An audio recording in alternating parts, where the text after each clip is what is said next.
최진봉의 시사포커스, 성공회대 최진봉 교수와 함께합니다. 교수님 안녕하세요. 예, 안녕하십니까. 네, 교수님 새해 들어선 처음 뵙는 것 같은데 새해 복 많이 받으세요. 예, 감사합니다. 네, 오늘도 한 주간 있었던 시사 이슈에 대해서 이야기를 나눠볼 텐데요. 예. 오늘 법원에서 의미 있는 판결이 나왔죠?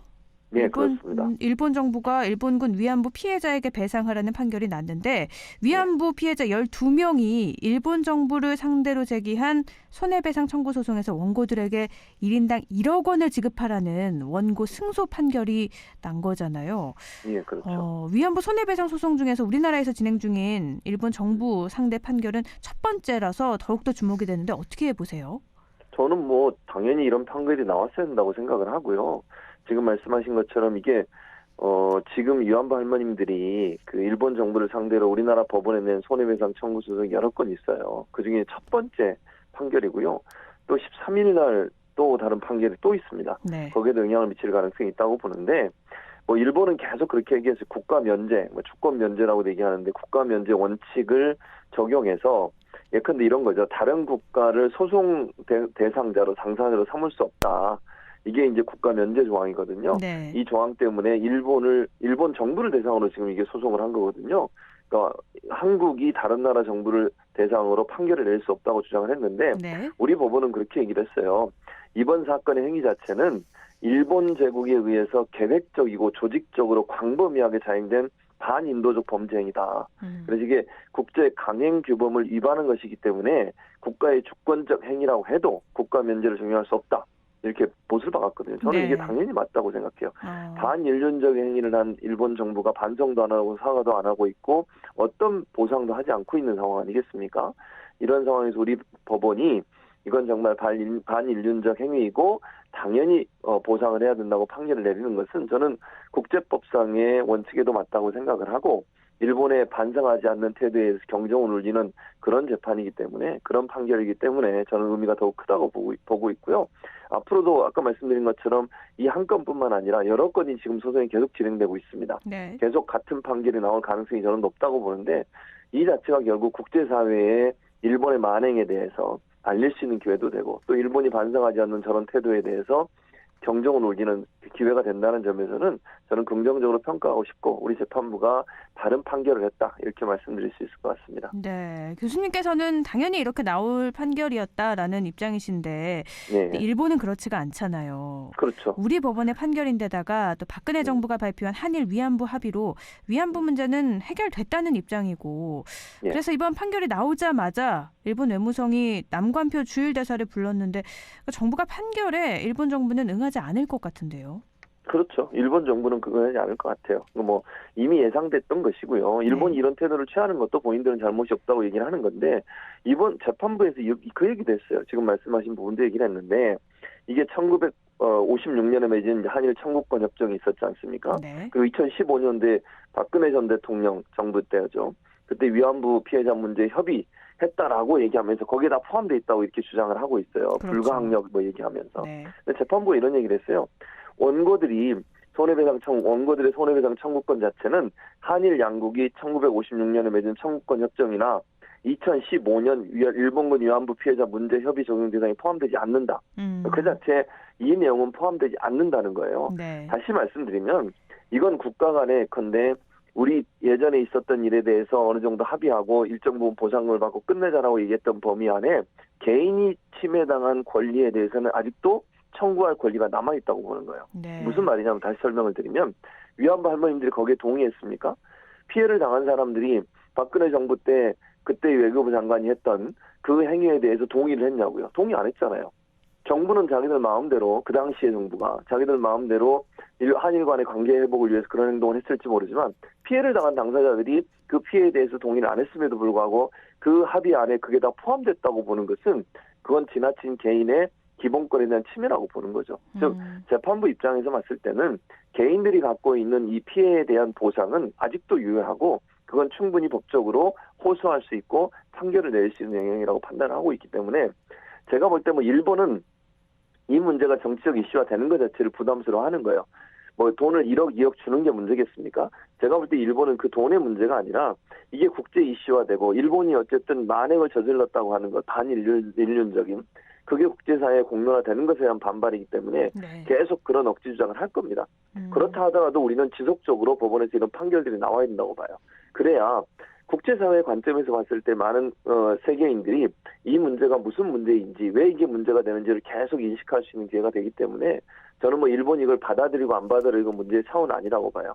우리 법원이 이렇게 명시적으로 판결을 내려주는 것 자체가 이게 얼마나 잘못된 행동인지를 알릴 수 있는 기회가 된다는 점에서도 저는 이런 일본이 반응을 안 한다 하더라도 우리 재판부는 지속적으로 이런 일을 해야 한다고 보고 저는 또 우리 정부에게 지금 현 정부에게도 한마디 꼭 해드리고 싶어요. 이거 한일 관계 때문에 이런 문제 가지고 인권적인 침해를 당하고 아직도 피해를 당하고 정말 이 판결도 보지 못하고 숨을 거두신 많은 피해자분들이 계신데 박근혜 정부처럼 그전에 한일 간의 관계 개선이라는 이유로 이분들의 피해 보상에 대해서 미온적으로 대처하거나 일본의 압박에 굴복하는 일이 없었으면 좋겠습니다. 그렇게 안 할 거라고 저는 보지만 네. 그런 행위는요. 절대로 국가가 할 수 있는 행위가 아니라고 봐요. 국민들의 생명과 재산을 보호하지 못했던 것에 대한 안타까움에 대한 표현이 있어야지 그걸 가지고 받아들이거나 일본의 압박에 굴하는 뭐 저는 안 할 거라고 봅니다만 그런 일은 절대로 있어서는 안 된다고 봅니다. 근데 강경하게 나가야 된다라는 건데 예. 일본에서는 정권이 바뀔 때마다 이러는 한국을 어떻게 믿냐라는 입장이기도 하고요. 예. 그리고 한일 관계를 의식을 안 할 수가 없어서 예. 향후 한일 관계에 영향을 크게 미칠 것 같은데 이건 어떻게 될까요? 저는 개인적으로는요. 원칙을 지키면 된다고 생각해요. 이게 무슨 말씀이냐면 정부가 사법부의 판단을 행정부가 좌지우지할 수 있는 게 아닙니다. 삼권 분립이 일본이 그걸 모르겠습니까? 아니 사법부의 판단을 그럼 정부가 사법부한테 이렇게 판단하세요. 사법부는 법과 원칙에 따라서 재판을 하는 겁니다. 사법부의 판사가 독립적으로 본인의 판단과 법에 의해서 판결한 내용에 대해서 행정부가 그렇게 하지 마세요. 그런 판결에 대해서 이렇게 하면 안 됩니다라고 얘기할 수 없다고 저는 봅니다. 이거는 재판부에서 법과 원칙에 따라 판결을 내린 거예요. 저는 그 원칙을 그대로 얘기하면 된다고 봅니다. 예를 들어서 박근혜 전 대통령 때 문제가 됐던 게 그걸 해결하는 걸로 행정적이나 외교적인 문제를 해결하려고 하다 보니까 문제가 저는 발생했다고 보거든요. 그때 그런 합의가 저는 잘못됐다고 생각해요. 그런데 지금 현재 우리가 주장하는 것도 같은 원칙으로 가야 된다고 봅니다. 사법부의 판단을 행정부가 이래라 저래라 할 수 없다.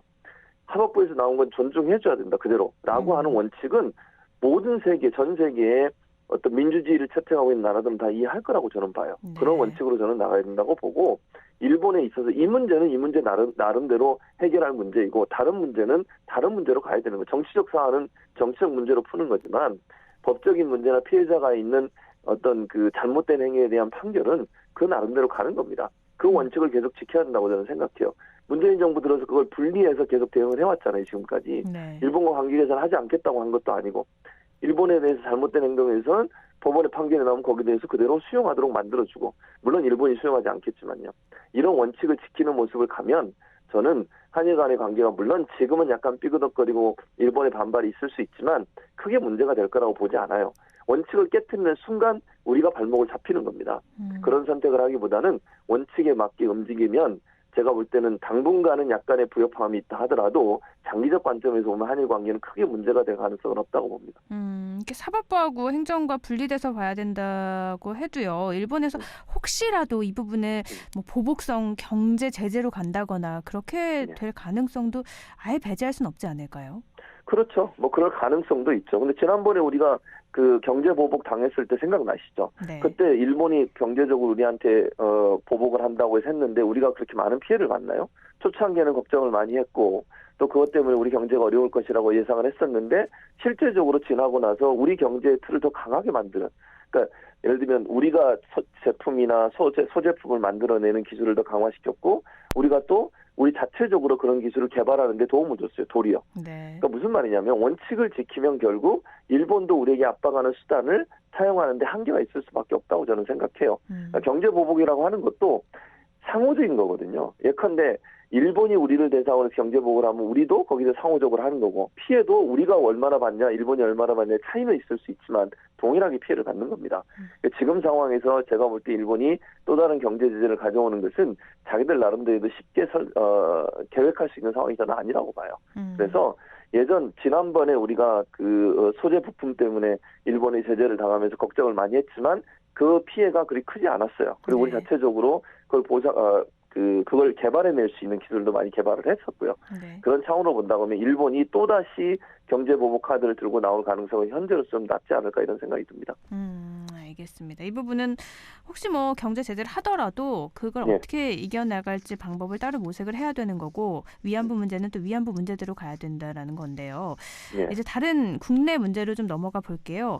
얼마 전에 이낙연 더불어민주당 대표가 국민 통합을 위해서 두 전직 대통령 사면해야 된다 이런 언급을 살짝 해서 큰 논란이 일었는데요. 예. 어제 문재인 대통령이 각계 인사들과의 새해 인사를 한 자리에서 통합을 또 강조해서 이 전직 대통령 사면을 염두에 둔 게 아니냐 하는 논란이 일고 있거든요. 근데 청와대는 뭐 절대 아니라고 선은 그은 것 같아요.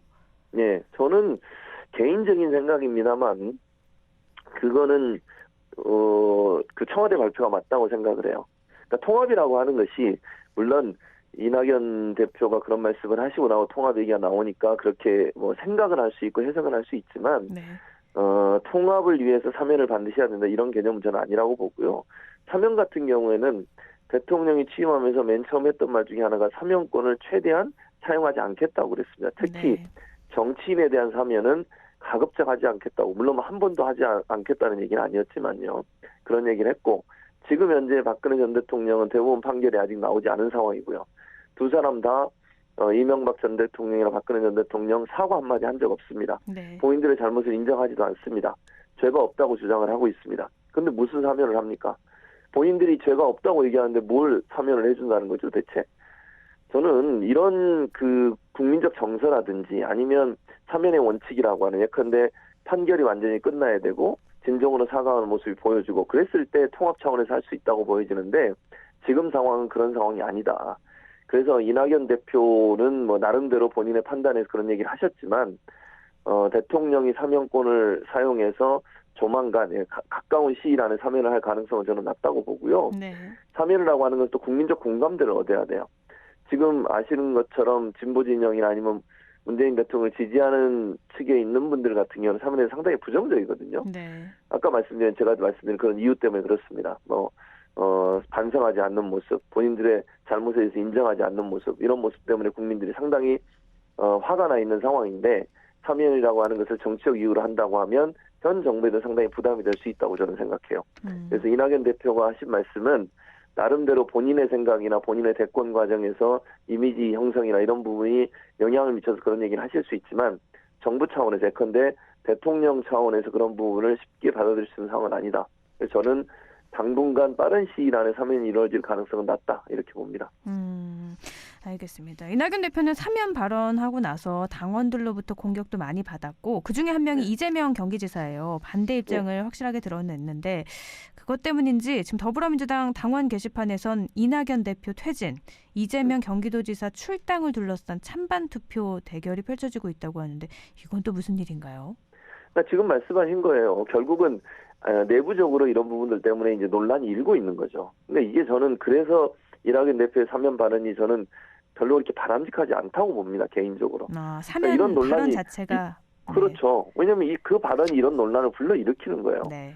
아니 전체적으로 예컨대 이낙연 대표 본인도 그건 말씀하셨어요. 당내 의견을 충분히 모아서 그런 얘기를 한 게 아니고 본인이 판단해서 필요하다고 생각하고 소신이기 때문에 그런 발언을 했고 그 이후에 최고위원회 열어가지고 또 그 얘기를 했었거든요. 네. 그래서 마지막 나온 게 뭡니까? 두 가지 전제 조건을 얘기했잖아요. 뭐 예를 들면 판결이 완전히 끝나야 되고 네. 두 번째 형이 확정돼야 되고 네. 두 번째는 반성이 돼야 되고 네. 이 두 가지 조건을 얘기한 게 발언하고 논란이 되니까 최고위원회 열어서 민주당 내에서 최고위원들과 논의한 과정에서 그런 결과가 나온 거거든요. 네. 결국은 이낙연 대표가 성급하게 그런 말씀을 하시는 바람에 결국 내부적인 어떤 충돌 이게 일어나는 요소가 됐어요. 그래서 저는 개인적으로 대표가 그런 행동을 하고 말씀을 하실 때는 좀 더 심사숙고해야 되고 충분히 내부적인 논의가 이루어진 다음에 발언하는 게 좋다. 본인이 그냥 개인 정치인이고 그냥 대선 후보 중에 한 분이라면 뭐 얘기할 수 있지만 당 대표잖아요. 당 대표가 그런 말을 하면 결국 당내 여론이 어느 정도 다 수렴됐다고 사람들은 오해할 수 있어요. 그러다 보니까 이제 민주당 내에서 이런 분란이 일어나고 또 논란이 일어나는 거고 이게 결국은 부정적인 영향을 미칠 수밖에 없는 거 아니겠어요. 네. 그래서 저는 이낙연 대표의 그런 성급한 발언 때문에 이런 문제가 발생했고 앞으로는 무슨 발언을 하실 때는 그런 그 충분한 논의 또는 수기 과정이 필요하다. 그런 과정이 없으면 결국 이런 논란은 앞으로도 계속될 가능성이 있다는 생각이 듭니다. 이런 논란은 충분히 예상을 했을 텐데 어떻게 보면 성급한 그런 발언이었다라는 건데요. 또 얼마 남지 않았어요. 4월 7일 미니 대선이라고 불리는 보궐선거가 있잖아요. 네. 서울시장 보궐선거 벌써부터 후끈 달아오르고 있는데 현재 여권에서는 우상호 의원만 출사표를 던진 상황이죠. 여러 네, 인물이 그렇죠. 거론되고 있는데 한 분 한 분 좀 알려주실 수 있나요? 지금 현재로 거론되는 분은 사실은 세 분이에요. 정확히 얘기하면. 네. 그러니까 지금 말씀하신 우상호 의원은 본인이 직접 출사표를 던진 상황이고요. 그리고 이제 뭐 박영선 장관이 네. 이제 거론이 되고 있는데 이분은 1월 말까지 본인의 거취를 결정하겠다 이렇게 얘기를 해서 좀 시간을 두고 보겠다는 말씀을 하셨고 네. 박주민 의원도 조만간 의견을 밝히겠다라고 얘기를 하면서 지금 저울질을 하고 있는 상황이에요. 그래서 지금 현재 수면으로 위로 올라와서 사람들의 가시권 안에 들어온 분은 세 분이라고 볼 수 있을 것 같고요. 네. 분 같은 경우에. 제가 볼 때는 박영선 장관이 출마할 가능성이 좀 높다고 보여지고요. 앞으로 근데 저는 이런 생각을 해요. 개인적으로. 아직까지 뭐 민주당에서 그렇게 계속 얘기하죠. 제3의 후보는 없다. 그렇게 얘기를 하고 이 뭐 세 분 중 그 가시적권에 들어와 있는 분들 중에 한 분이 될 가능성이 있다 이런 얘기를 하시는데 저는 좀 생각이 다릅니다. 무슨 말씀을 드리려고 하냐면 앞으로의 지지율 추이라든지 박영선 장관이 출마를 계속 저렇게 저울질을 하고 있고 또 지지율이 현재 상황에서 보면 약간 이제 여당보다 야당이 유리한 쪽으로 지지율이 나오고 있는 상황이에요. 새 이런 여론조사 상황이라고 하면 결과는 네, 그렇게 나왔죠. 그렇죠. 그런 상황이라고 하면 제3의 후보가 등장할 가능성도 전혀 배제할 수 없다. 그런 생각이 듭니다. 그래서 아직까지는 제3의 후보에 대해서 전혀 얘기를 안 하고 있지만 아마 2월 말까지 후보를 결정할 것 같아요. 그래서 1월 말 정도 될 때까지 또 박영선 장관이 현재 지지율에서 큰 변화가 없고 반등의 기회가 없다고 하면 또 다른 후보를 차출하는 방안도 고려될 가능성이 있다. 이렇게 볼 수 있을 것 같습니다. 네, 오늘 여기까지 듣죠. 말씀 고맙습니다. 예, 감사합니다. 최진봉의 시사포커스 성공회대 최진봉 교수였습니다.